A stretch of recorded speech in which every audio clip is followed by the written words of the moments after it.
இன்றைக்கி நம்ம வீட்டில் வந்து ஒரு சின்ன சின்ன செடி வச்சுருக்கோம். அதுதான் பார்க்க போகிறோம். இதுக்கு வந்து நாங்கள் எப்போவுமே என்ன பண்ணுவோம் அப்படின்ட்டுனா, அரிசி களைஞ்ச தண்ணி, அப்புறம் காய் களைஞ்ச தண்ணி, இது எல்லாத்தையுமே ஊற்றுறது தான் வழக்கம். ஃபஸ்ட்டு என்னோடய மணி பிளான்ட் வந்துட்டு நாங்கள் பழைய வீட்டிலேருந்தே வளர்த்துட்ருக்கோம். அதனால தான் இப்போ வந்து இது இவ்வளோ பெருசு அது வரைக்கும் வந்திருக்கு.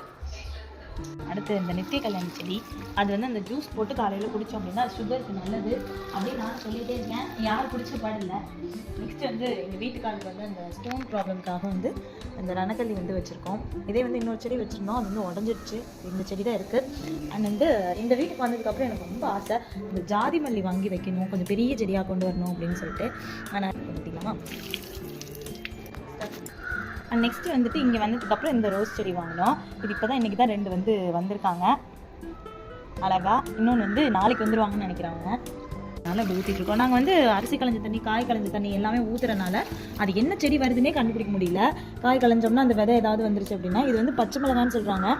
இது வளர்கிற வரைக்கும் இதில் வளரட்டும், அதுக்கப்புறம் வேணால் நம்ம இன்னொரு செடி வச்சுக்கலாம், இன்னொரு பூச்செடி வாங்கி அதில் வச்சுக்கலாம் அப்படின்ட்டு.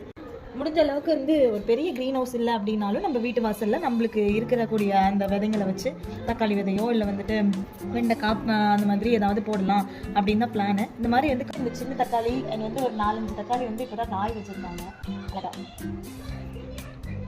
உங்கள் வீட்டில் என்னென்ன காய் வந்து போட்டிருக்கீங்க, இல்லை என்ன செடி வச்சுருக்கீங்க அப்படிங்கிறத கமெண்ட் பாக்ஸ் பண்ணுங்கள். பா.